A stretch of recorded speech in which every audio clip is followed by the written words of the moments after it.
आपल्यासाठी रात्रंदिवस काम करणारं नेतृत्व आहे। आता मुद्द्यावर येते। मी तुम्हाला मगाशी सांगणार, पण तुमचा व्यवसाय काय आहे? धानोरकर ताई, तुमचा व्यवसाय आहे दारूचा। तुमचा पती नाही याचं दुःख आम्हाला आहे, पण तुमच्या दारूमुळे आमच्या हजारो भगिनींचं कुंकू पुसलं गेलंय। त्यांना सुद्धा पती नाहीये, त्याची काळजी तुम्ही कधी केली नाही। अरे तुम्ही म्हणता बाईचं मत बाईला, बाईचं मत बाईला नाही। जे आमच्या अलकाने सांगितलं, बाईचं मत विकासाला, बाईचं मत भविष्याला, बाईचं मत महायुतीला, बाईचं मत सुधीर भाऊंना, बाईचं मत कमळाला, हे सगळ्यांनी लक्षात ठेवलं पाहिजे। अरे बाई बाईच आहे, पण बायांमध्ये पण प्रकार आहेत ना। मंथरा आणि कैकई सुद्धा बाई होती, आणि माता सीता सुद्धा बाई होती। ज्या दारूमुळे आमच्या हजारो महिलांचे संसाराचं वाटोळं झालं, त्या मंथरा आणि कैकईला आम्ही कधी उभं करणार नाही।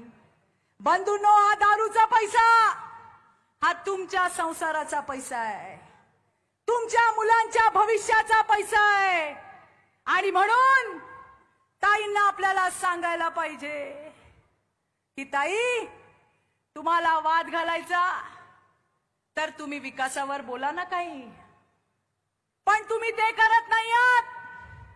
बाईपणाचा पूर्ण गैरफायदा घेताय, कारण त्यांना माहिती आहे आमचे सुधीर भाऊ, भाऊ किती सज्जन असावं माणसाने, चांगलं म्हणजे किती असावं। सुधीर भाऊ असतील, आमचे देवेंद्रजी असतील, अहो बाई सोडा, कुठल्या बाबाला सुद्धा अपशब्द बोलत नाही तो नाही। आणि म्हणून याचा गैरफायदा घेतला जातो। मला इथे बसलेल्या माझ्या तमाम बहिणींना सांगायचंय, आज आपले भाऊ, बदनामी केली जाते भाऊंची, भाऊंच्या गाडीवर दगड मारली जातात, पण भाऊ काही बोलत नाही, याचा गैरफायदा घेतला जातो। मला धानोरकर ताईंना सांगायचंय, आमचे देवेंद्रजी, आमचे सुधीर भाऊ तुम्हाला उत्तर देणार नाहीत, अतिशय सज्जन लोक आहेत ती। आमचे भाऊ साधेत, पण या भावांच्या बहिणी साध्या नाहीयेत। धानोरकर ताई, मला तुम्हाला सांगायचंय, बोलायचं असेल तर विकासावर बोला।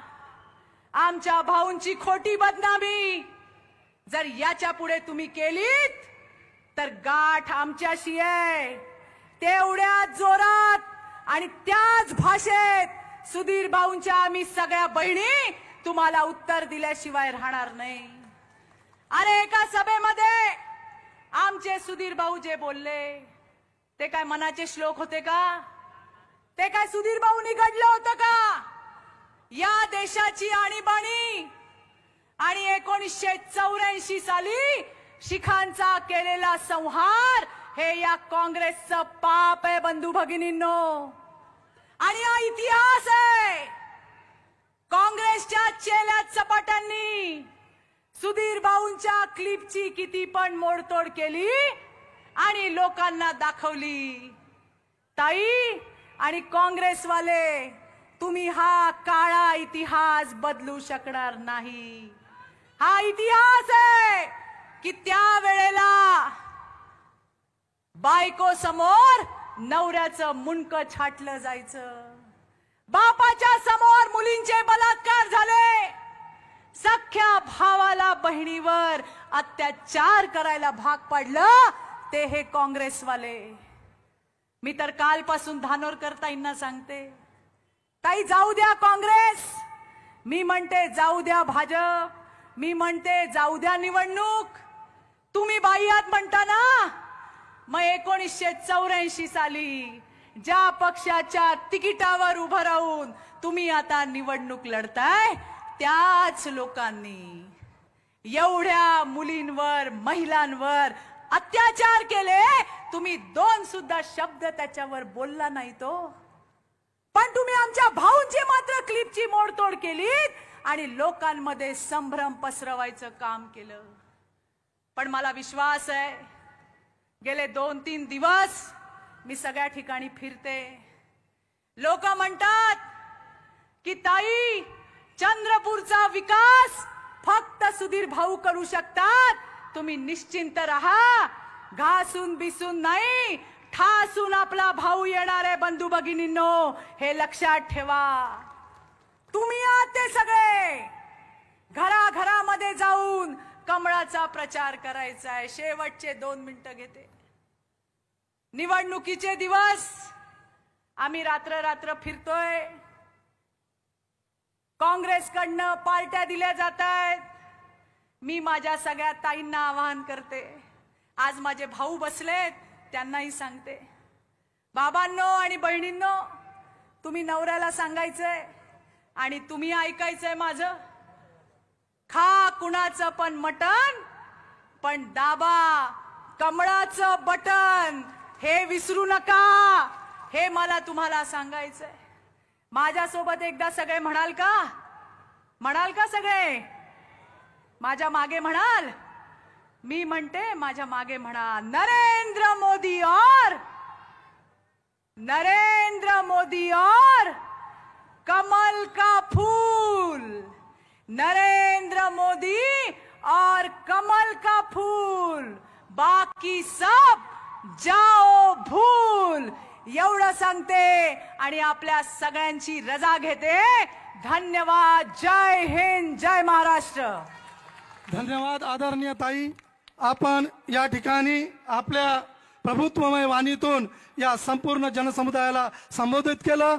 आपण ज्यांची आतुरतेने वाट बघतोय असे महाराष्ट्राच्या विकासाचे महामेरू, महाराष्ट्र राज्याचे आदरणीय उपमुख्यमंत्री देवेंद्रजी फडणवीस साहेब, आपले महायुतीचे उमेदवार आदरणीय सुधीरभाऊ मुनगंटीवारजी, त्यांच्या सोबत उपस्थित झालेले आमचे केळापूर मतदारसंघाचे आमदार संदीपजी धुर्वेजी, त्यांच्या सोबत या ठिकाणी उपस्थित असलेले राळेगाव विधानसभा मतदारसंघाचे आमदार डॉक्टर अशोक उईकेजी, वनी विधानसभा क्षेत्राचे कर्तव्य तत्पर लोकप्रिय आमदार संजू रेड्डीजी भूतकुरवारजी, जिल्हा अध्यक्ष सन्माननीय तारेंद्रजी बोर्डेजी आणि मंगेश गुलवाडेजी, उपस्थित सर्व महायुतीतील सर्व पदाधिकारी, मनसेचे सन्माननीय मनसेचे नेते राजूभाऊ उंबरकरजी.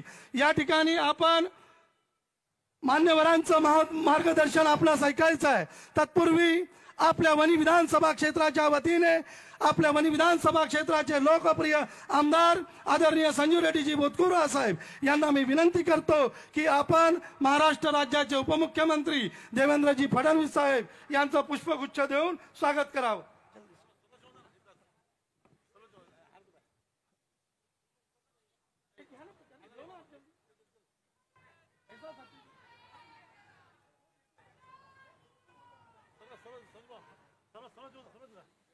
तसेच तारेंद्रजी बोर्डे हे सुद्धा फडणवीस साहेबांचं या ठिकाणी स्वागत करतील.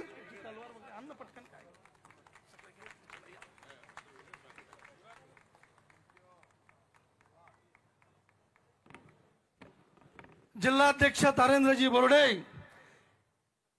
या ठिकाणी उपमुख्यमंत्री फडणवीस साहेबांना तलवार भेट देत आहे. त्यानंतर सर्व भारतीय जनता पार्टीचे पदाधिकारी फडणवीस साहेब सुधीर भाऊंचं उपस्थित मान्यवरांचं पुष्पमाला देऊन स्वागत करतील.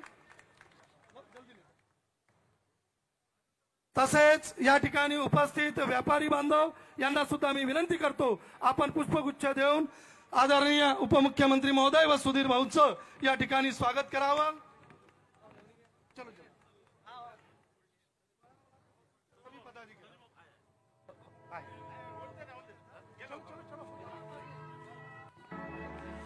सर्व पदाधिकाऱ्यांनी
यानंतर या ठिकाणी उपस्थित मनसेचे नेते राजूभाऊ उंबरकर यांना मी विनंती करतो की आपण उपस्थित जनसमुदायाला मार्गदर्शन करावं.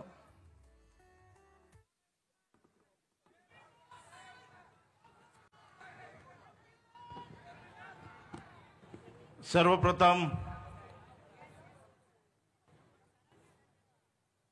मी परमपूज्य बाबासाहेब आंबेडकर छत्रपती शिवाजी महाराज यांच्या चरणी मी नतमस्तक होतो. त्याचप्रमाणे महाराष्ट्र नवनिर्माण सेनेचे संस्थापकीय अध्यक्ष सन्माननीय राजसाहेब ठाकरे यांना मानाचा मुजरा करतो. आज मंचावर उपस्थित महाराष्ट्राचे उपमुख्यमंत्री देवेंद्रजी फडणवीस, या लोकसभा क्षेत्राचे उमेदवार आमचे सुधीर भाऊ, तसेच मंचावर सर्व मान्यवर, समोर उपस्थित या मतदारसंघातील माझ्या माता भगिनी, माझे वडीलधारी मित्र, माझे युवा मित्र, सर्व पत्रकार, सर्व पोलीस बांधव, आज खऱ्या अर्थाने 9 एप्रिलला गुढीपाडव्याच्या दिवशी सन्माननीय राजसाहेब ठाकरे यांनी मोदीजींना म्हणजेच भाजपाला पाठिंबा दिलेला आहे. सर्वप्रथम मी राजसाहेबांचे आभार मानतो की आता खऱ्या अर्थाने साहेब तुम्ही पाहिलेलं स्वप्न पूर्ण होणार आहे. आपल्या सर्वांना माहिती आहे आपण वणी मतदारसंघातील आहोत.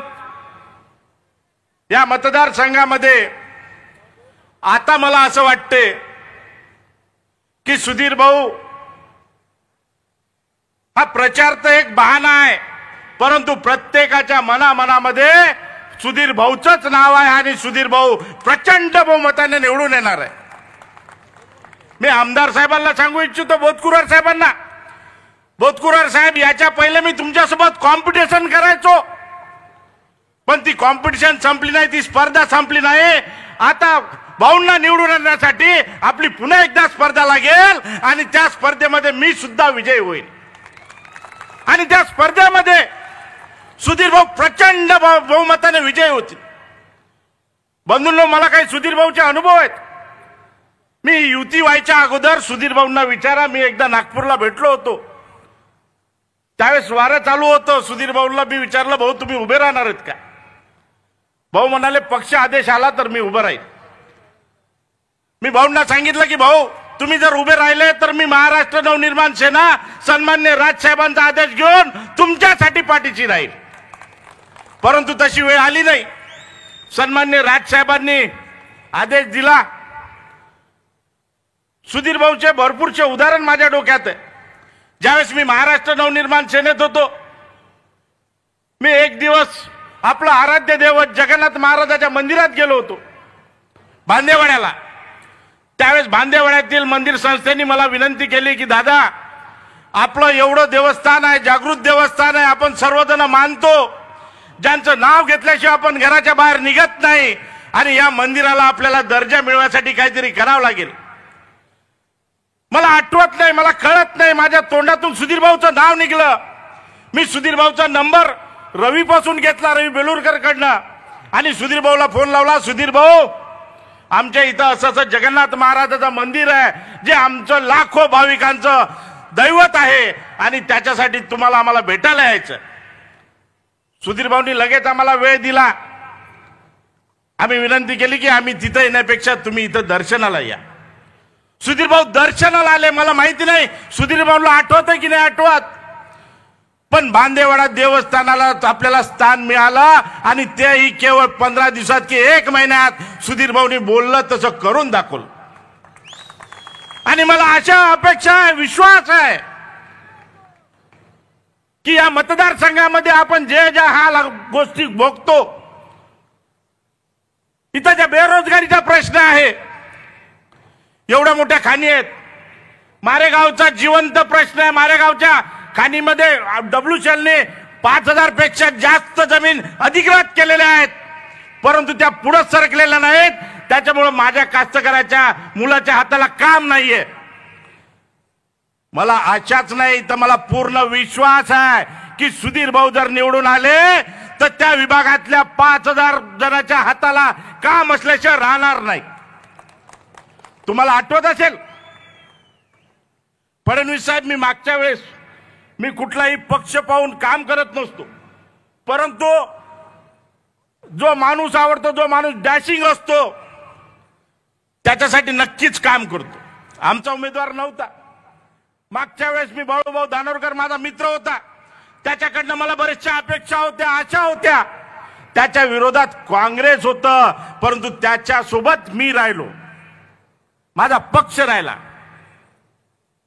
दुर्दैवाने ते गेले. पण असो, तुम्हाला इथं बसलेल्या प्रत्येक नागरिकाला माहिती आहे मी या मतदारसंघासाठी कितीतरी वेळा जेल भोगलेल्या आहेत, कितीतरी आंदोलन केलेले आहेत, आणि मी जे करतो ते तुमच्यासाठी करतो.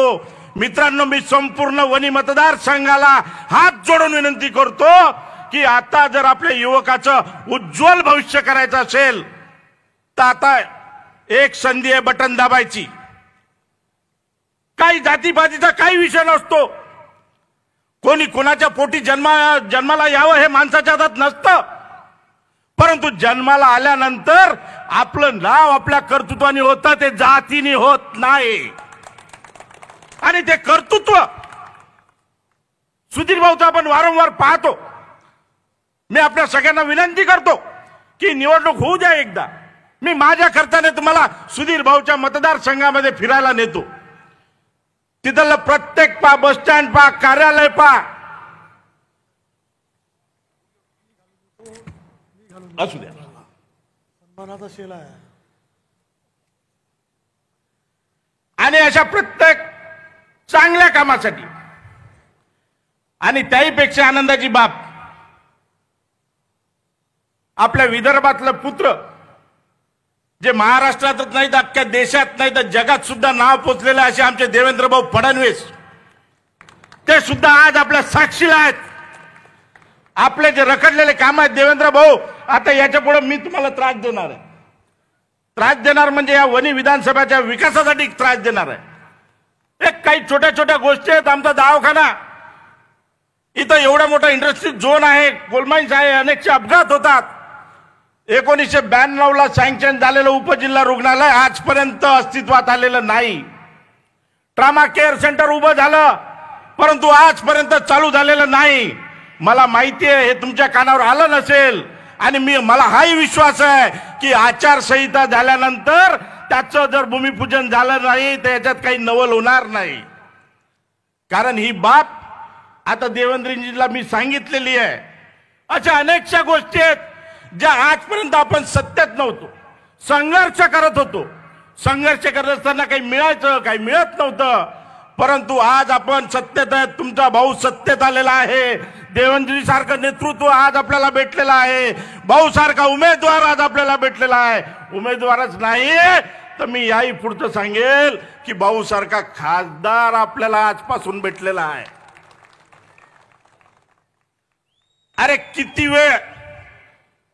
वेळ आत्महत्या पाहणार आपण. सुरू झाल्या की नाही आपल्या मतदारसंघात युवकाच्या आत्महत्या झाल्या की नाही? आणि त्या आत्महत्या थांबवायच्या असतील तर आता एक पर्याय, जात नसते, कर्तृत्व असतं. तुम्ही जन्माला काय, तुमचं नाव काय ठेवायचं, तुम्हाला कुठल्या शाळेत टाकायचं हे सुद्धा तुमच्या हातात नसतं. आणि कुठली जात घेऊन बसता तुम्ही? तुम्ही जन्मल्यावर जर काम कराल, नाव कराल तर ते कर्तृत्व आहे. आणि तो कर्तृत्वान उमेदवार आज आपल्याला या मैदानात दिलेला आहे. म्हणून मी आपल्या सर्वांना विनंती करतो की मी तुम्हाला पहिल्यांदाच सांगितलं, युती जरी नसती झाली तरी मी सुधीर भाऊसाठी झेंडा घेऊन निघलो असतो. आणि आज मी पुन्हा एकदा आपल्या सर्वांना विनंती करतो की आपण सर्वजण सुधीर भाऊच्या पाठीशी राहावं. सुधीर भाऊ, आपण ज्यावेळेस निवडून याल त्यावेळेस आमचा हा सगळा बेल्ट हा खनिजांनी भरलेला आहे. याच्यामुळं अनेकशे अपघात या विभागात होतात. रस्त्याची फार दुरावस्था आहे. कोरपाना रस्त्यावरून हजारो ट्रक सिमेंटचे चालतात, अनेकचे अपघात होतात. माझी आपल्याला विनंती आहे की आपण निवडून आल्यानंतर हे सगळे पर राज्याला किंवा पर जिल्ह्याला जोडणारे रस्ते हे सर्व सिमेंट कॉन्क्रीट आणि 4 लेन करावेत. त्यासोबतच आपल्या विभागामध्ये जेवढे कारखाने आहेत, सिमेंट कारखाने आहेत, कोल वाशराच्या सर्व गोष्टी ज्या आहेत, त्याच्यामध्ये स्थानिकांना कसं योगदान मिळेल, स्थानिकांना कशी नोकरी मिळेल, या कोळशावर, या डोलोमाइटवर, या इथल्या कापसावर, या प्रक्रियेसाठी कुठले कुठले नवीन उद्योग आपल्याला आणता येतील जेणेकरून या इथल्या युवकाच्या हाताला काम मिळेल. मला आशा नाही, मला खात्री आहे की आपण हे कराल. आणि म्हणून मी माझ्या आई वडिलांना, माझ्या वडीलधाऱ्या व्यक्तींना, जे पाप तुम्ही पहिल्यांदा केलं आहे ते पाप आम्ही भोगतोय हे तुम्ही लक्षात ठेवा. मी माझ्या आई वडिलांना, वडीलधाऱ्या व्यक्तींना सांगतो, जे पंजाचं बटन दाबून तुम्ही जे पाप केलं त्याचे भोग आम्ही भोगतोय. आणि त्या पापाचं जर प्रायश्चित करायचं असेल तर आज आमच्या युवकाच्या हाताला जर काम द्यायचं असेल, पुढची पिढी जर सुखी पाहिजे असेल तर आता सुधीर भाऊशिवाय इलाज नाही. म्हणून प्रायश्चित्त करायची सुद्धा वेळ आहे, जात पाहायची वेळ नाही. तुम्हाला माहिती आहे, मी स्पष्ट बोलणार आहे. इथं सर्व पक्षाचे लोक असतील, त्यांना माहिती आहे माझी काम करायची पद्धत. परंतु पुनश्च एकदा एवढंच सांगतो की अबकी बार 400 पार. आणि या भारतात सगळ्यात जास्त लीडनी जर कुठला उमेदवार आला पाहिजे तर तो चंद्रपूर लोकसभेचा उमेदवार आला पाहिजे. या चंद्रपूर लोकसभेचं नाव अख्ख्या देशात गेलं पाहिजे की हे पूर्ण राज्य, हे पूर्ण लोकसभा क्षेत्र हा सुधीर भाऊच्या मागे हे आपण दाखवलं पाहिजे. आणि माझ्यानंतर अनेकशे वक्ते बोलणारे, मी आपली रजा घेतो. आणि मला आशा आहे की मी फडणवीस साहेबांना आणि सुधीर भाऊंना ज्या काही गोष्टी सांगितल्या, आणि एक गोष्ट सांगायची विसरलो, मी जनसामान्य गावखेड्यात फिरत असताना कास्तकारांच्या ज्या ज्या अडचणी आहेत, ज्याच्यासाठी आपण हमेशा नेहमी लढा देतो, ज्याच्यासाठी आपण जेल भोगल्या, त्या कास्तकाराचं दुखणं सुद्धा चांगलं सुधीर भाऊला समजतं. तुमचे प्रश्न केंद्रात जाऊन सोडवतील सुधीर भाऊच, इतर कुणी नाही. त्यासोबत मला फार अभिमान आहे देवेंद्रजी फडणवीस साहेबांवर की ते आमच्या विदर्भाचे पुत्र आहेत. त्याचा संपूर्ण महाराष्ट्राचा व्याप त्यांच्या मागे आहे.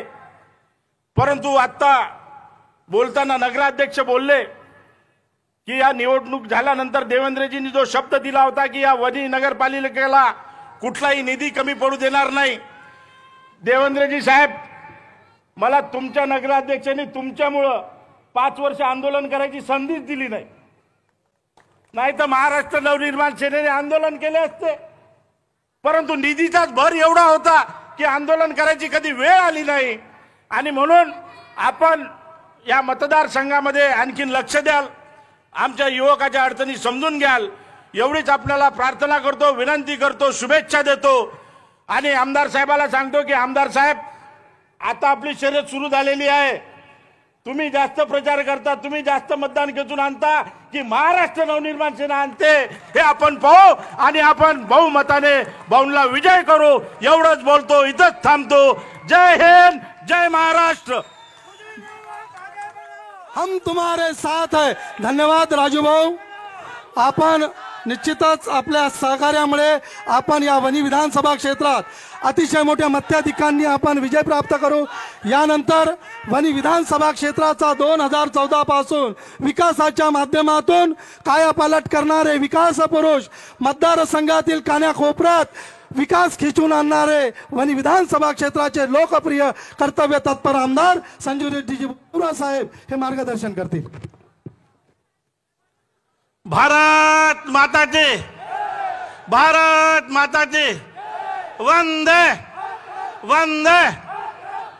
परमपूज्य भारत माता, महामानव, विश्वरत्न, विश्वभूषण, भारतरत्न डॉक्टर बाबासाहेब आंबेडकर, छत्रपती शिवाजी महाराज, क्रांतीसूर्य बिरसा मुंडा यांना प्रथम अभिवादन करतो। आज महायुतीचे उमेदवार चंद्रपूर, वणी, आर्णी या लोकसभा क्षेत्राचे आदरणीय सुधीरभाऊ मुनगंटीवार यांच्या प्रचाराच्या निमित्ताने आज मंचावर उपस्थित आमचे नेते, महाराष्ट्राचे उपमुख्यमंत्री आदरणीय देवेंद्र फडणवीस साहेब, मंचावर उपस्थित महायुतीचे उमेदवार सुधीरभाऊ, महिला प्रदेश महिला अध्यक्ष चित्राताई वाघ, मनसेचे महाराष्ट्र मनसेचे प्रदेश उपाध्यक्ष आमचे मित्र राजूभाऊ उंबरकर, मंचावर उपस्थित आमदार अशोक उईके, आमदार दुर्वे साहेब, जिल्ह्याचे अध्यक्ष तारांजी बोर्डे, मंचावरील सर्व महायुतीचे सर्व मान्यवर, एवढ्या मोठ्या संख्येने उपस्थित मातृशक्ती भगिनी आणि माझे युवा मित्रांनो, माझ्या भाषणाची सुरुवात कुठून करावी? 10 वर्षापूर्वी वणीचा झालेला विकास आणि या 10 वर्षात झालेला विकास त्या सुरुवात इथून करणार आहोत आपण। मला खरं तर मी आपल्या सर्वांच्या मनापासून हृदयापासून आभार मानतो, माझ्यासारख्या सामान्य माणसाला या विधानसभेचा आमदार म्हणून दिलं। आता राजूभाऊ बोलले जात समाजबद्दल, तर मी तर अतिशय हृदयापासून आभारी आहे। माझ्यासारख्या सामान्य माणसाला, मी ज्या समाजाचा, फडणवीस साहेब माझ्या समाजाचे फक्त 700 मतं या विधानसभा क्षेत्रात आहे आणि मी 27,000 मतांनी या समाजाने, या सर्व नेत्यांनी, या समाजाच्या सर्व मान्यवर निवडून दिलं।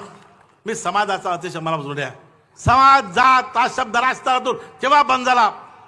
2014 मध्ये जेव्हा मी या विधानसभेचा आमदार झालो, या 10 वर्षात मधातले 2.5 वर्ष सोडता आपण विकास पाहिला। या शहराचा सिमेंटचे रस्ते असो, पिण्याच्या पाण्याचा प्रश्न असो, नाट्यगृह असो, अनेक उद्यान असो, वणी ग्रामीण क्षेत्राचे रस्ते असो, बजेटच्या माध्यमातून सर्व रस्ते असो, जेवढं करता आले तेवढं प्रामाणिकपणे करण्याचा प्रयत्न केला। परंतु बंधूंनो, आज खऱ्या अर्थाने देशाची इतिहास आहे। ही देशाची निवडणूक आहे। या देशाचे प्रधानमंत्री आदरणीय नरेंद्र मोदी यांच्या हात भरतड करायचे आहे। 10 वर्षात देशाच्या प्रधानमंत्री केलं आपण जेव्हा पाहतो, आज खऱ्या अर्थाने विकसित भारताचं स्वप्न आपल्या साकार करायचं आहे। या 10 वर्षात देशाची अर्थव्यवस्था आपण 10व्या नंबरवरून 5व्या नंबरवर आलो आणि तिसऱ्यांदा जेव्हा देशाचे प्रधानमंत्री नरेंद्र मोदी सभेत आपण तिसरी अर्थव्यवस्था म्हणून संपूर्ण बलाढ्य असा आपला भारत देश बनला। सुधीर भाऊबद्दल मी काय बोलावं, आपला सर्वांना माहित आहे। या वणी शहराची सुधीर भाऊच्या ऋणानुबंध आहे। सुधीर भाऊचं शिक्षण झालं वणीत, शेती वणीत आहे आणि सुधीर भाऊ आजपर्यंत आमचे नेते होते। फडणवीस साहेब, आम्ही तुमचे आभार मानतो। सुधीर भाऊला आमचे लोकसभेच्या प्रतिनिधी म्हणून आमचे प्रतिनिधी आपण दिलं आणि अट्टा मोठा विश्वास सांगतो, सुधीर भाऊ निवडून येणार याबद्दल दुमत नाही, परंतु हे निवडत असताना या वणी विधानसभेतून सर्वात जास्त लीड द्यावं ही तुमची आमची जबाबदारी आहे आणि आमचे राजूभाऊ उंबरकर आमच्या सोबतीला आहे। बंधूंनो, आपण पाहत आहोत राज्याचे प्रश्न, विधानसभेचे प्रश्न, रस्ते, वीज, पाणी आपण तर केलं आहे। प्रधानमंत्री मोदी साहेबांनी जलयुक्त शिवाराच्या माध्यमातून, जलजीवनाच्या माध्यमातून प्रत्येक घरापर्यंत नळाचं पाणी पोहोचवलं आहे। पण आज खऱ्या अर्थाने अजूनही आपल्या देशाशी संबंधित, केंद्राशी संबंधित अनेक प्रश्न आहेत। आपण WCLचा जे आपण रेल्वे सायडिंग पाहतो, वणी शहराचं अजूनही प्रदूषण आहे। हे जर सुधीर भाऊ खासदार झाले, मी लिहून देतो तुम्हाला, वर्ष 2 वर्षाच्या आत इथं वणी शहराचं रेल्वे साईड हटून जाते। सुधीर भाऊ, WCLचे अनेक प्रश्न आहेत। WCLच्या अनेक जमिनी शेतकऱ्यांनी दिल्या आहे। 90% जमिनी अधिराज्य केल्या WCLला, परंतु अजून 10% 15% जमिनी शिल्लक आहे। त्या शेतकऱ्यांना अतिशय मानसिक त्रास होत आहे। अनेक गावाचा पुनर्वसनाचा प्रश्न आहे। पिंपरी असो, पिंपळदा असो, उतने असो, अजूनही 10 वर्षाहून पुनर्वसनाचे प्रश्न पेंडिंग आहे। अशा WCLच्या प्रश्नावर सुद्धा आपण निश्चितपणे वाचा फोडणार, आम्हाला विश्वास आहे। राहिले प्रश्न आदरणीय आमचे नेते फडणवीस साहेब आहे, तुम्ही निश्चिंत राहा। जे प्रश्न आहे, मी अजूनही 6 महिने आमदार म्हणून शिल्लक आहो, कारण ते मी तुमचा खऱ्या अर्थाने मी त्रास सेवक आहो।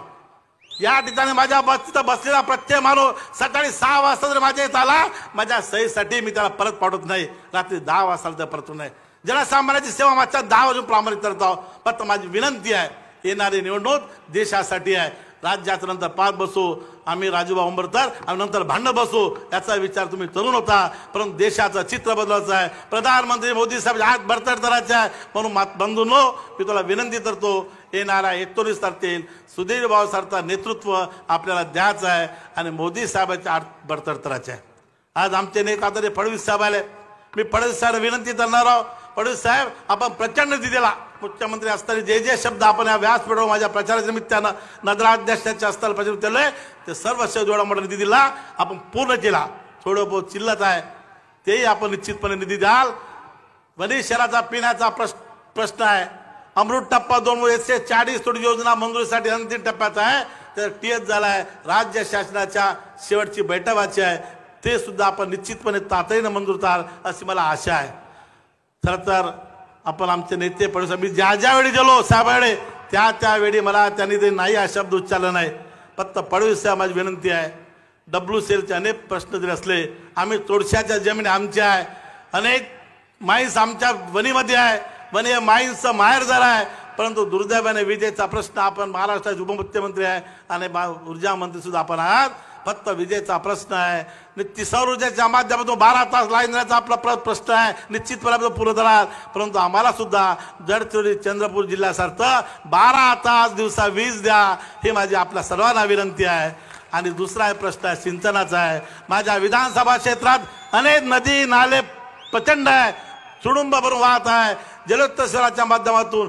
आणि आपण निश्चितपणे बंधारे मोठमोठे बंधारे देऊन लहान लहान बंधारे देऊन या वणी विधानसभेतला वणी असो, जरीजामणी असो, आदिवासी बोल मारेगाव असो, या तिन्ही तालुक्याचा निश्चितपणे सिंचनाची सोय आपण वाढवून द्यावं. हे 2 गोष्टी आपल्याला करतो. निश्चितपणे विकासाचा एवढा मोठा निधी दिला. मी आपला तर आपला आमदार म्हणून, आपला सहकारी म्हणून निश्चितपणे आपल्या मनापासून आभार मानतो. प्रचंड मी ज्यावेळी साहेबांकडे गेलो फडणवीस साहेबडे त्यावेळी त्यांनी नाही या शब्दावरला सरळ अतिशयाने निधी देण्यात यावा असाच चेहरा म्हणून त्यांनी निधी दिला.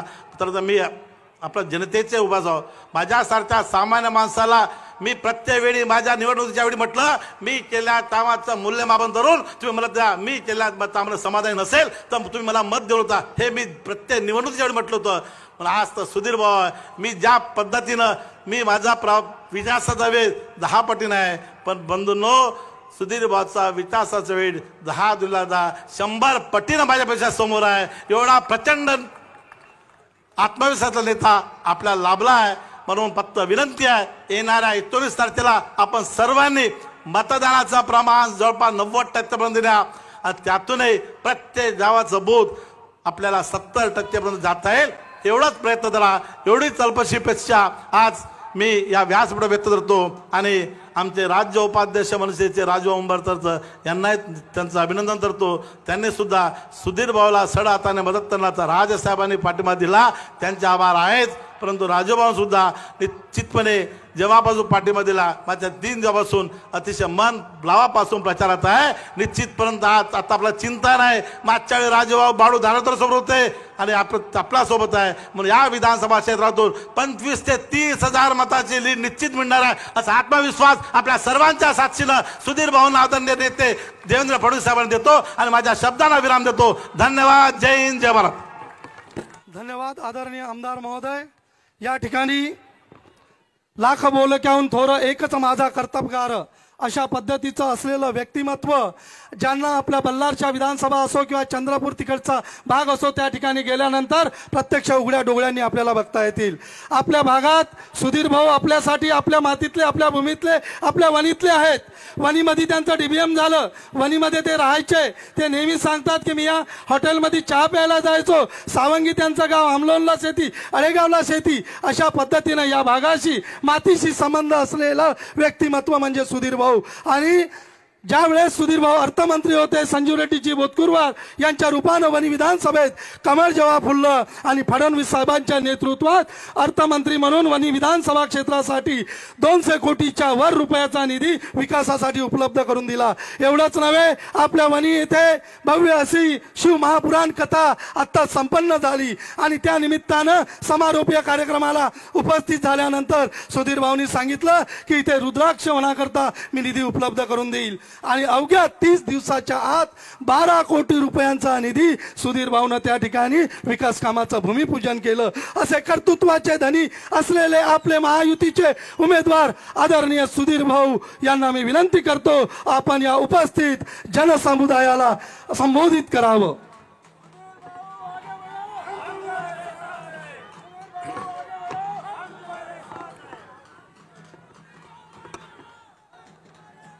भारत भारत माता की. सर्वांचे हात वरती जागे पाहिजे. निवडणूकच भारत मातेसाठी आहे. आपला काही सनी देवलच्या भाषेत 2.5 किलोचा हात नाही आहे. हात असा आकाशाकडे द्या. भारत माता की. वंदे छत्रपती शिवाजी महाराज की. छत्रपती संभाजी महाराज की.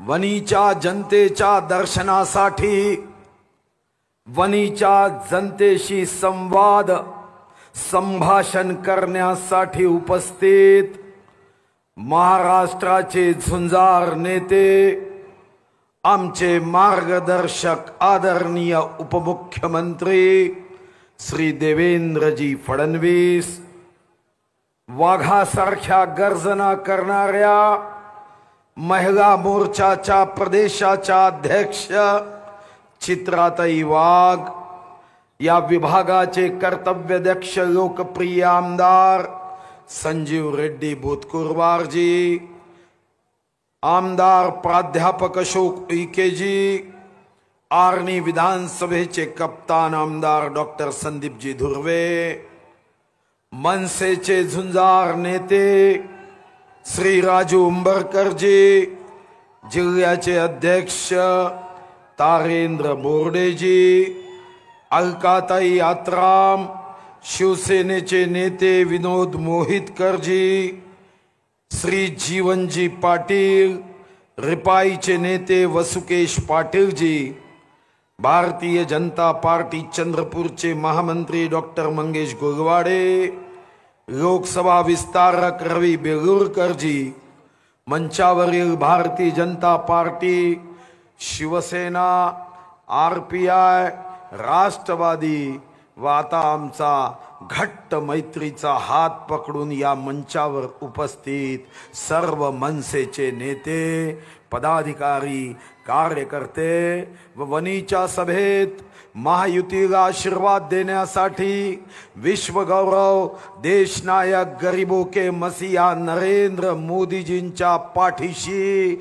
मतरूपी आशीर्वाद उभा करण्यासाठी उपस्थित माझ्या सर्व देशभक्त प्रिय बंधूंनो, युवा मित्रांनो, माता भगिनींनो, महायुतीचा उमेदवार म्हणून मी आपल्या सर्वांना नम्र विनंती करतोय की 19 एप्रिल रोजी महायुतीच्या कमळ चिन्हाची बटन दाबून आपण मला आपला अमूल्य असं मत देत आशीर्वाद द्यावा. आणि मीही तुम्हाला वचन देतो की वणीकरांचा विकासाचा विश्वास मी पूर्ण करत या वणी विधानसभेला चमकवण्यासाठी पूर्ण शक्तीने काम करेल. बंधू भगिनींनो, आजपर्यंत मी आयुष्यात कधी बनवा बनवीचं राजकारण केलं नाही, कधी धोक्याचं राजकारण केलं नाही. माझं राजकारण हे सर्व जाती धर्म समाजाचा विकासाचं राजकारण राहिलं. हिंदू मुस्लिम सिख ईसाई हम सब है भाई भाई, कहां से आई काँग्रेस आई, या भावनेनी सर्व जाती धर्माला न्याय देण्याचं काम बंधू आणि भगिनींनो मी केलं. आपला जर आशीर्वाद या निवडणुकीत असेल तो ना जात पर ना पात पर काम होगा विकास पर, ही भावना घेऊन या मतदारसंघाच्या गोरगरिबाची, शेतकऱ्यांची मी निश्चितपणे सेवा करेन हा विश्वास असेल. आता राजू उंबरकरजी सांगत होते की त्यांच्यामध्ये आणि आमदारामध्ये भारतीय जनता पार्टी आणि महायुतीला जास्तीत जास्त मत कोण देईल अशी स्पर्धा असेल. मीही या नेत्यांना विश्वास देतो की जास्तीत जास्त मत भारतीय जनता पार्टीच्या कमळ चिन्हासाठी तुम्ही आणा. तुमच्या स्पर्धेचा तिसरा मीही गडी असेल की वणीमध्ये सर्वात जास्त विकासाची स्पर्धा ही मीही केल्याशिवाय राहणार नाही. बंधू भगिनींनो, माझा साधा प्रश्न आहे, अरे तुम्ही मोबाईलचं साधं सिम कार्ड घ्यायचं असेल, साधं सिम कार्ड जरी घ्यायचं असेल तर कोणत्या कंपनीचं टावर उत्तम नेटवर्क देतं तोच सिम कार्ड आपण घेतो. आता मनात विचार करा, कोणत्याही सभेनंतर बाहेर जोही पहिला व्यक्ती दिसेल त्याला विचारा की देशाचा प्रधानमंत्री कोण होईल, तर अबकी बार मोदी सरकार, असंच प्रत्येकाच्या हृदयातून हुंकार येईल. अबकी बार मोदी सरकार, तर विकासाचं टावर मोदींचं असेल आणि सिम कार्ड जर काँग्रेसचा लावला तर विकासाचं नेटवर्क कधीच पकडू शकणार नाही. आणि म्हणून सिम कार्ड सुद्धा मोदीजीच्या कंपनीला साजेसाच लावावा लागेल. पंतप्रधान मोदीजी आणि इकडे मात्र भाग्यरेषा नसलेला हाताचा तुटका पंजा निवडून आला, तर आपल्याही भाग्यामध्ये विकासही असाच तुटकच राहील. आणि यासाठी मी आवाहन करायला आलोय, मतदान जातीवर करू नका, अन्यथा 25 वर्षांनी जेव्हा तुमच्या घरचा 1 वर्षाचा मुलगा 25 वर्षाचा होईल तेव्हा तो म्हणेल की मी शहीद आझम भगत सिंगांना नमन करतो, मी नेताजी सुभाष बाबूचं वंदन करतो, मी राजगुरूला अभिवादन करतो. आणि तुम्ही मात्र ज्या शहीदांनी कधी जात पाहून देशाच्या स्वातंत्र्यासाठी प्राण दिले नाही, त्या देशामध्ये तुम्ही जात पाहून मतदान केलं, आपल्या पायावर धोंडा टाकला. हजारो स्वातंत्र्यवीरांनी एक जात विरहित व्यवस्थेला स्वतःच्या प्राण देऊन सिंचन केलं. आणि काही लोक खुर्चीसाठी जातीचा जर विचार करत असेल तो आजही सुधर जाओ, चिड़िया चुग गई खेत, फिर पछताने से क्या फायदा. आपल्याला निर्णय करावा लागेल की जात ही घराच्या उंबरठ्याच्या आत आहे, जात ही बेटी व्यवहारासाठी आहे. सार्वजनिक जीवनात कोणीही जात बघत नाही. पेशंट असेल तर डॉक्टरची जात बघून तो डॉक्टर कडून औषधी घेत नाही. विद्यार्थी असेल तर शिक्षकाची जात बघून तो शिकायला जात नाही. अरे एखाद्या गाडीत आपण बसतो तर गाडीचा ड्रायव्हर आपल्या जातीचा आहे असं बघून आपण गाडीत बसत नाही. तर निवडणुकीत जात कुठून आली. जे लोक जातीसाठी मत मागतात, खबरदार व्हा, सावधान व्हा. हा इशारा आहे की जेव्हा तुम्ही विकासाची कामं सांगू शकत नाही, तुमच्या घरी 10 वर्ष सत्ता होती, 4 वर्ष लोकसभा होती, तरी वदावनी विधानसभेत तुमच्या कामाची यादी काढली तर 4 वर्षात 13 गावांना फक्त 1,30,00,000. अरे एकट्या विजय पिदुरकरच्या सावंगी गावात मी निरगुडा नदीवरचा 5 कोटीचा ब्रिज आणि 9.5 कोटी रस्त्याला दिले. अरे ये तो टेगर है, एक बार चुन के आने दो, पूरा शोले से भी हिट फिल्म देने का विकास का काम ये निश्चित करूंगा. और कांग्रेस के लोग एके हंगल जैसा कहता था, ये हमारे कांग्रेस में सन्नाटा क्यों है भाई, अशी काँग्रेसवर वेळ आणल्याशिवाय राहणार नाही हा विश्वास देतो. वनी विधानसभेचे कोळसा खाणीचे प्रश्न असतील, वनी विधानसभेचे सिंचनाचे प्रश्न असतील, वनी विधानसभेचे आरोग्याशी संबंधित प्रश्न असेल. अरे इथं तर तुम्ही हॉस्पिटल मागितलं, इथं इतके कामगार आहे की केंद्र सरकारच्या वतीने कामगार विभागाचं मी बल्लार शाळा 100 बेडेड न्यू टेक्नॉलॉजीचं हॉस्पिटल आणतोय. तेच हॉस्पिटल तसंच्या तसं वनीला आणण्यासाठी जीव ओतून काम करेल.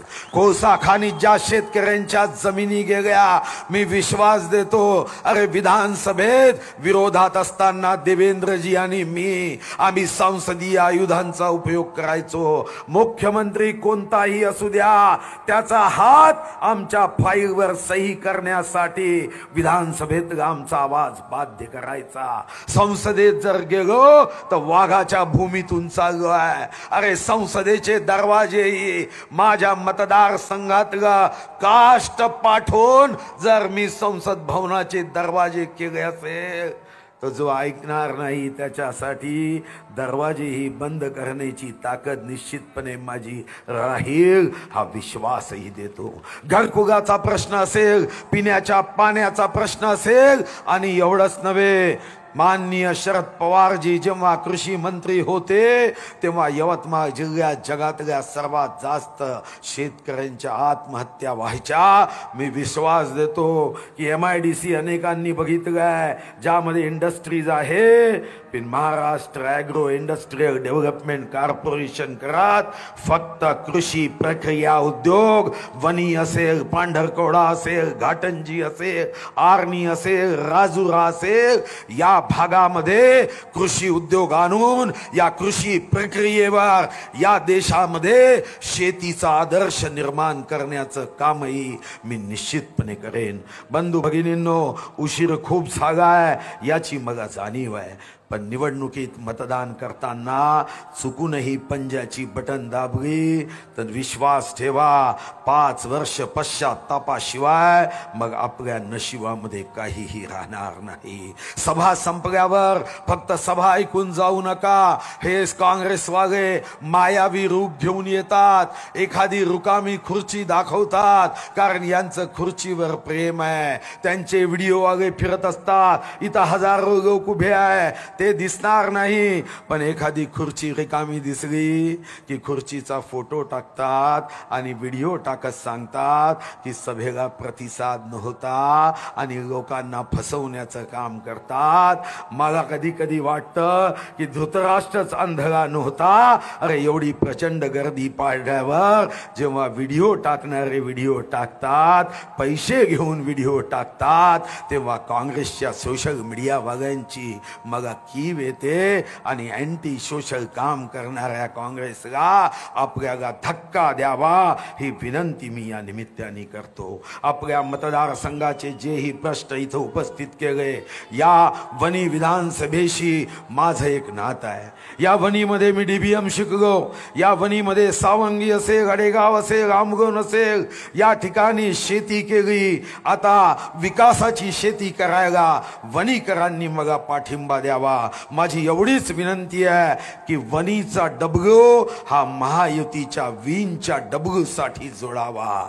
वनीच्या विकासामध्ये मीही माझ्या परीने पूर्ण शक्ती लावेन, संसदेमध्ये गर्जना करेलच. पण इकडे माझे अतिशय निकटचे मित्र देवेंद्रजी आहे. कधीही पैशाची कमतरता विकासासाठी पडणार नाही. आणि इकडे संजीव रेड्डीचा एक S आणि सुधीर मुनगंटीवारचा दुसरा S कोणत्याही कामाला नो असणार नाही. डबल S असेल आणि S फॉर स्पीडनी विकासाची कामं करू हा विश्वास देतो. जय भवानी, जय शिवाजी. धन्यवाद आदरणीय सुधीर भाऊ. बोला भारत माता की वंदे. आपकी बार, आपकी बार.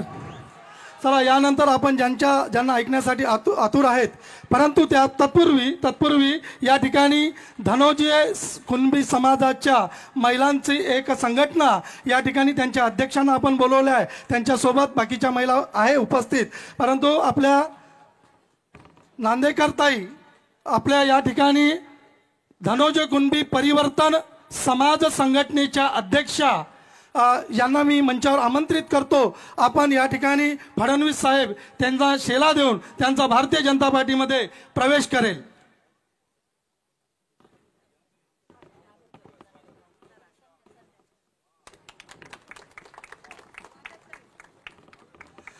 संध्याताई नांदेकर या धनोजी कुणबी समाज परिवर्तन संघटनेच्या अध्यक्ष आहेत आणि त्यांच्यासोबत वृंदाताई नागरकर या सुद्धा उपस्थित आहेत.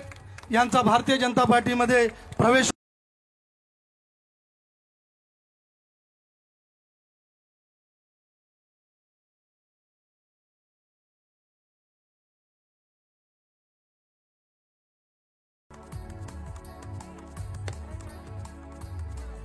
त्या मातीची जात कोणती आपण रुजविती, जिथे मुळे कर्तृत्वाचा ध्यास एवढा आभाळ झुकेल आपणा पुढे, असे कर्तृत्वाचे धनी असणारे आपल्या महाराष्ट्र राज्याचे उपमुख्यमंत्री आमचे नेते आदरणीय फडणवीस साहेब या उपस्थित जनसमुदायाला संबोधित करतील.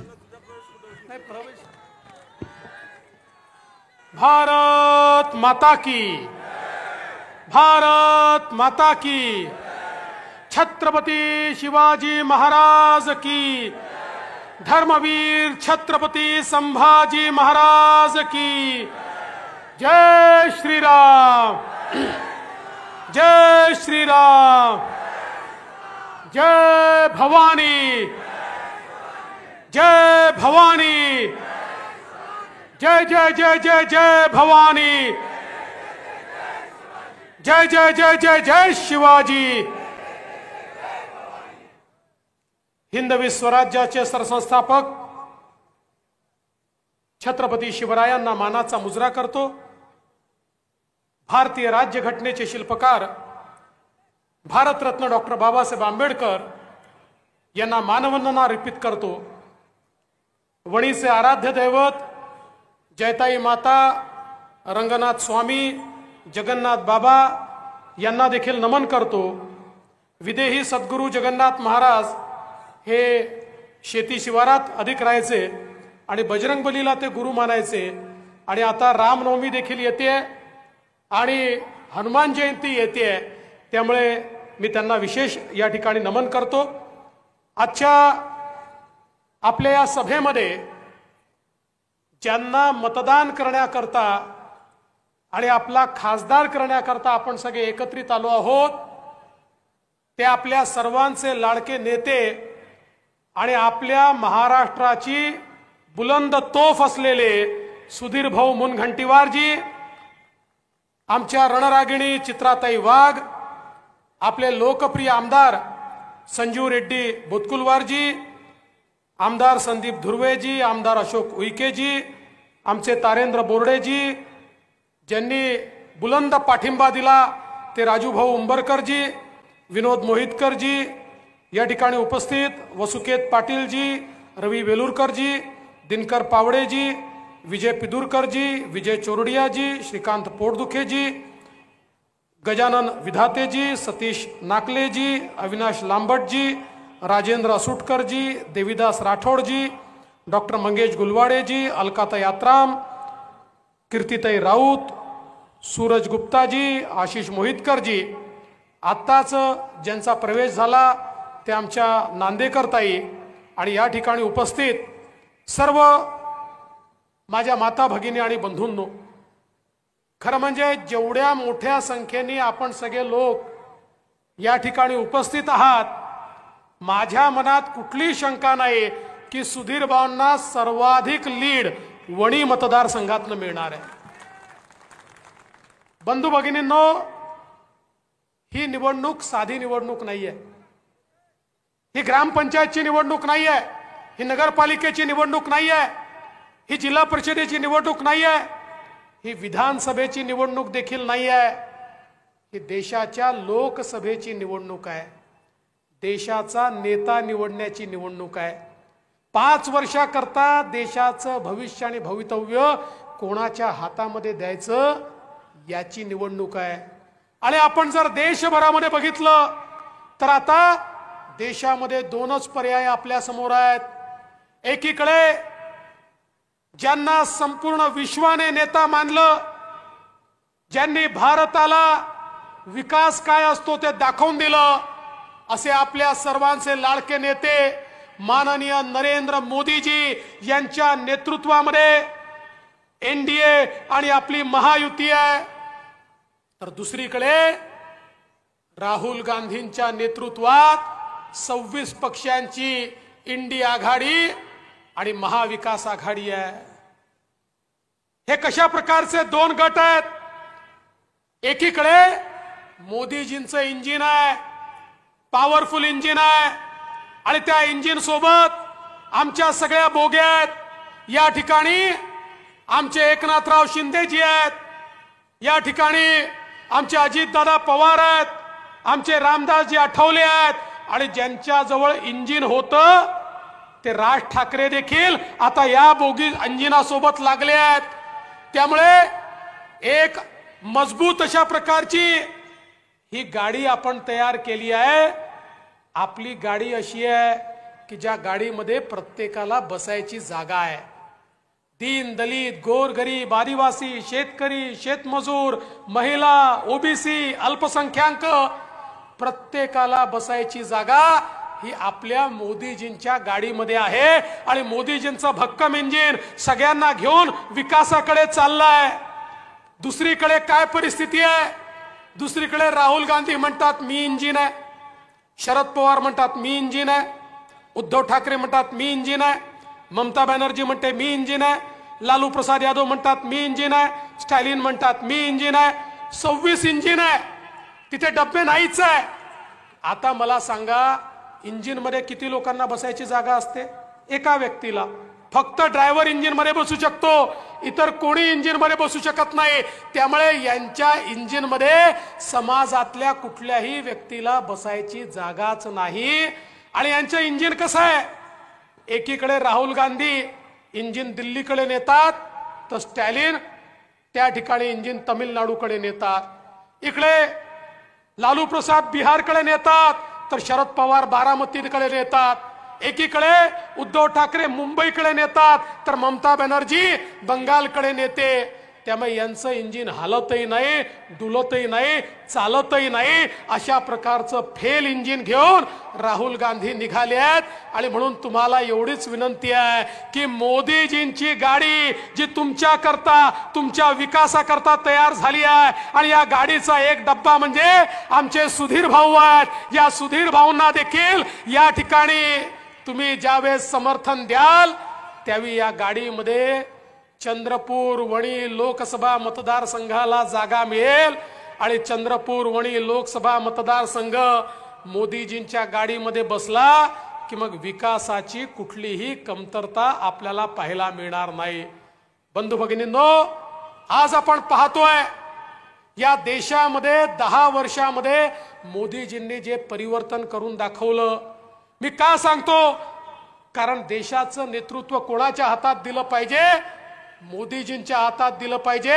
10 वर्षामध्ये मोदीजींनी 25 कोटी लोकांना गरिबी रेषेच्या वर आणलं. 25 कोटी लोकांना. हा जगाच्या इतिहासातला एक विक्रम आहे की केवळ 10 वर्षामध्ये 25 कोटी लोक हे त्या ठिकाणी गरिबी रेषेच्या वर आले. 20 कोटी लोक असे आहेत की जे झोपडीमध्ये राहायचे, कच्च्या घरामध्ये राहायचे, ज्यांना पक्क घर नव्हतं. अशा 20 कोटी लोकांना मोदीजींनी राहायचं पक्क घर दिलं. 11 कोटी घरांना म्हणजे 55 कोटी लोकांना मोदीजींनी शौचालय दिलं. या ठिकाणी 10 कोटी घरांना आमच्या माता भगिनींना मोदीजींनी गॅस दिला. आणि स्वातंत्र्याच्या 70 वर्षानंतर 50 कोटी लोकांना पिण्याचं स्वच्छ पाणी त्यांच्या घरापर्यंत पोहोचवून दिलं.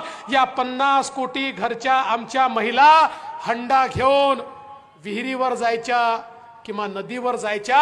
आज त्यांच्या घरी 70 वर्षानंतर पिण्याचं स्वच्छ पाणी हे मोदीजींमुळे पोचलं. 55 कोटी लोकांना मोदीजींनी या ठिकाणी आयुष्यमान भारतच्या अंतर्गत 5 लाखापर्यंतचा इलाज मोफत दिला.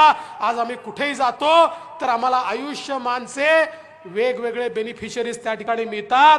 आणि ज्यावेळेस ते बोलतात त्यावेळी आपल्याही डोळ्यात पाणी येतं. एक व्यक्ती मला भेटला, म्हणाला भाऊ मोदीजींचे आभार आहेत. म्हटलं काय झालं? म्हणाला जिवंत मोदींमुळे ऑपरेशन करायचं होतं, घरची ऐपत नव्हती. घरचे म्हणाले ऑपरेशन करायचं असेल घरदार विकावं लागेल. मला वाटलं आता असंच आपल्याला मरावं लागेल म्हणून घरी बसलो होतो. आयुष्यमानचं कार्ड मिळालं, मोफत त्या ठिकाणी सर्जरी झाली. त्याच्यानंतर पोस्ट सर्जरी मला सगळी औषधं मोफत मिळाली, सगळं कन्सल्टेशन मोफत मिळालं.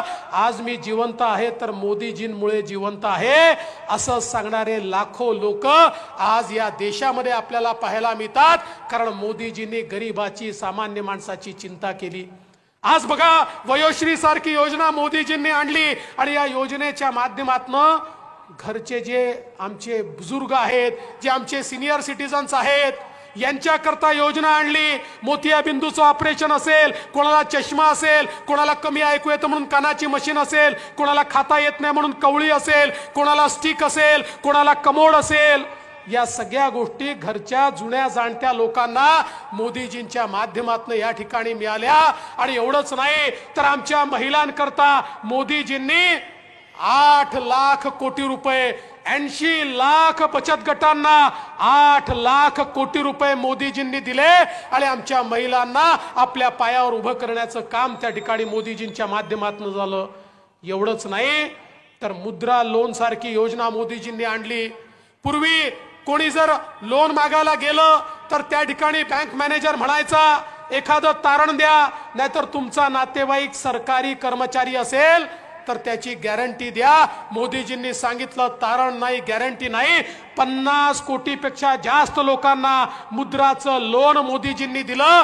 आणि मला सांगताना आनंद वाटतो या 50 कोटीमध्ये 31 कोटी महिला आहेत की ज्या आज आपल्या पायावर उभ्या राहिल्यात. कारण मोदीजी सांगतात की एक पुरुष जेव्हा आपल्या पायावर उभा राहतो त्यास पुरुषच पायावर उभा राहतो, पण महिला जेव्हा पायावर उभी राहते तेव्हा पूर्ण परिवार हा आपल्या पायावर उभा राहतो. आणि म्हणून 31 कोटी महिलांना आपल्या पायावर उभं करण्याचं काम हे मोदीजींनी या ठिकाणी केलं. आणि एवढंच नाही, गरीब कल्याणाचा अजेंडा चालवत असताना मोदीजींनी भारताची अर्थव्यवस्था मजबूत करून दाखवली. 2013 साली आपल्याला इंटरनॅशनल मॉनिटरी फंडने एक रिपोर्ट दिला आणि सांगितलं जगातले 5 देश असे आहेत की हे 5 देश दिवाळखोरी जाहीर करणार आहेत. या 5 देशाचं अर्थव्यवस्था कोलॅप्स होते आहे, हे दिवाळखोर देश आहेत. 10 वर्षात मोदीजींनी अशी किमया केली की त्याच IMF ने 2023 साली एक रिपोर्ट प्रकाशित केला आणि त्या रिपोर्टमध्ये त्यांनी सांगितलं की जगाच्या पाठीवर सगळ्यात वेगानं विकसित होणारी अर्थव्यवस्था ही भारताची अर्थव्यवस्था आहे. सर्वात मजबूतीकडे चाललेली अर्थव्यवस्था ही भारताची अर्थव्यवस्था आहे. 10 वर्षामध्ये भारताला एक मजबूत अर्थव्यवस्था मोदीजींनी दिली. आणि मोदीजींनी सांगितलं मला 3रा टर्म मिळाल्यानंतर मी भारताची अर्थव्यवस्था जगातली 3री सगळ्यात मोठी आणि मजबूत अर्थव्यवस्था तयार करेन. मला एकाने विचारलं भाऊ अर्थव्यवस्था मोठी झाली ते तर चांगलं झालं, पण अर्थव्यवस्था मोठी झाल्यामुळे मला काय फायदा आहे? म्हटलं तुझा सवाल बरोबर आहे. अर्थव्यवस्था मोठी होते म्हणजे काय होतं? अर्थव्यवस्था मोठी होते म्हणजे संधी निर्माण होतात. अर्थव्यवस्था मोठी होते म्हणजे रोजगाराची निर्मिती होते. अर्थव्यवस्था मोठी होते, इन्फ्रास्ट्रक्चर तयार होतं, रस्ते पूल तयार होतात, रेल्वे तयार होते. अर्थव्यवस्था मोठी होते, गरीब कल्याणाचा अजेंडा चालतो. अर्थव्यवस्था मोठी होते, गरीबाला घर मिळतं. अर्थव्यवस्था मोठी होते, देशाच्या संरक्षणाकरता मजबूत देश तयार होतो. अर्थव्यवस्था मोठी होते तर जगाच्या पाठीवर कुठला देश आपल्याकडे वाकडी नजर करून पाहू शकत नाही. अर्थव्यवस्था मोठी होते तर शेवटच्या माणसाच्या जीवनामध्ये कल्याणकारी योजना या ठिकाणी तयार होतात.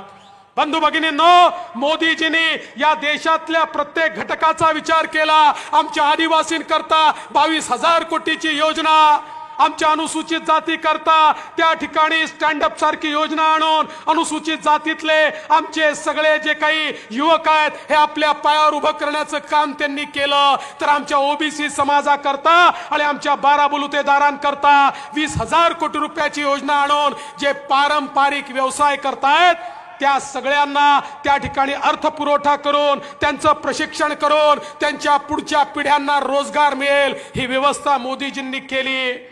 आणि बंधू भगिनींनो, सगळ्यात महत्वाचं काय आहे? हे सरकार खऱ्या अर्थानं ओबीसी कल्याण करणारं सरकार आहे. ओबीसी करता जेवढं काम या सरकारने केलं तेवढं यापूर्वी कधी झालं नव्हतं. आणि एवढंच नाही तर ओबीसी कमिशन तर तयार केलंच, आपल्या हंसराज भैया अहिर यांना ओबीसी कमिशनचं अध्यक्ष केलं. आणि त्यासोबत आज मोदीजींचं मंत्रिमंडळ देशाच्या स्वातंत्र्यापासनं पहिलं असं मंत्रिमंडळ आहे की ज्यामध्ये सर्वाधिक ओबीसी मंत्री आहेत. आणि या ठिकाणी ओबीसींना न्याय देण्याचं काम हे मोदीजींच्या माध्यमातून होत आहे. आणि म्हणून बंधू भगिनींनो, आज या निमित्ताने मी तुम्हाला एवढं सांगण्याकरता आलोय, ज्या प्रकारे मोदीजी मजबूत भारत तयार करतायत आज तुम्ही बघा, ज्या भारतामध्ये संरक्षणाचं कुठलंही इक्विपमेंट तयार होत नव्हतं, ज्या भारताला तोपाही आणाव्या लागायच्या, विमानही आणावे लागायचे, युद्धनौकाही आणावी लागायची, पाणबुडी आणावी लागायची, 10 वर्षामध्ये मोदीजींनी भारतामध्ये युद्ध नौकाही तयार केला, युद्ध पाणबुडी तयार केली, आपली या ठिकाणी युद्ध तोपाही तयार केल्या आणि जेटही तयार केले. आणि आता तर भारत या ठिकाणी अमेरिका आणि रशिया या 2च देशांकडे जे आहे ते भारताने तयार केलं.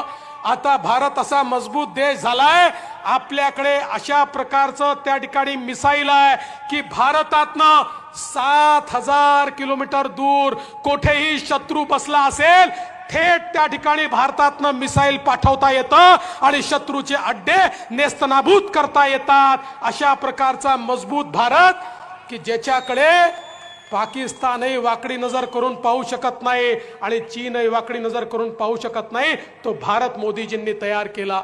आज आपण पाहू शकतो मोदीजींच्या नेतृत्वामध्ये आपल्या गडकरी साहेबांनी ज्या प्रकारे रस्त्यांचं नेटवर्क तयार केलं, ज्या प्रकारचे रस्ते, पूल, ओव्हरब्रिज या ठिकाणी तयार झाले, ज्या प्रकारचं रेल्वेचं नेटवर्क तयार झालं. युपीए सरकारच्या काळात, मनमोहन सिंग सरकारच्या काळामध्ये वर्षाला 1,00,000 कोटी रुपये हे इन्फ्रास्ट्रक्चरवर खर्च व्हायचे. मोदीजींनी 1,00,000 कोटीवरनं वार्षिक बजेट 13,00,000 कोटीचं नेलं आणि संपूर्ण भारत बदलण्याचं काम हे मोदीजींनी या ठिकाणी केलंय.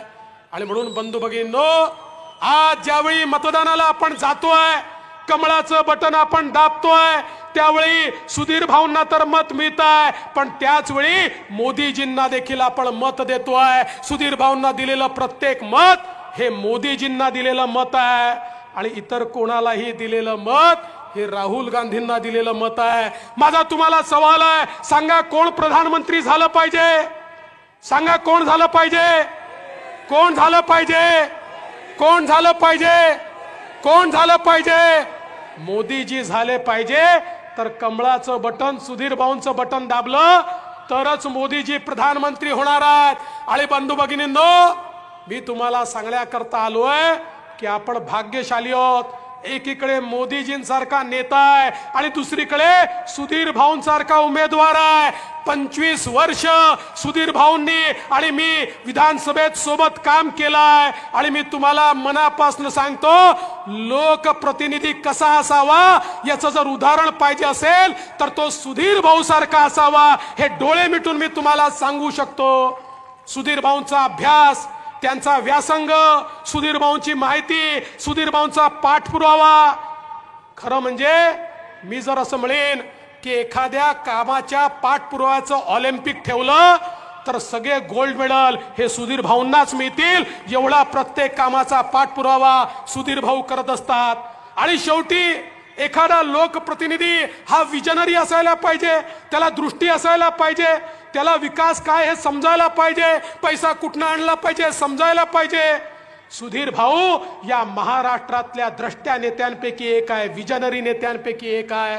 त्यामुळे आपल्याला खरं म्हणजे आनंद झाला पाहिजे की भारताच्या लोकसभेमध्ये मोदीजींसोबत, मोदीजींना साजेसा अशा प्रकारचा खासदार पाठवायची संधी या आपल्या चंद्रपूर वणी लोकसभा मतदारसंघाला या ठिकाणी मिळाली आहे.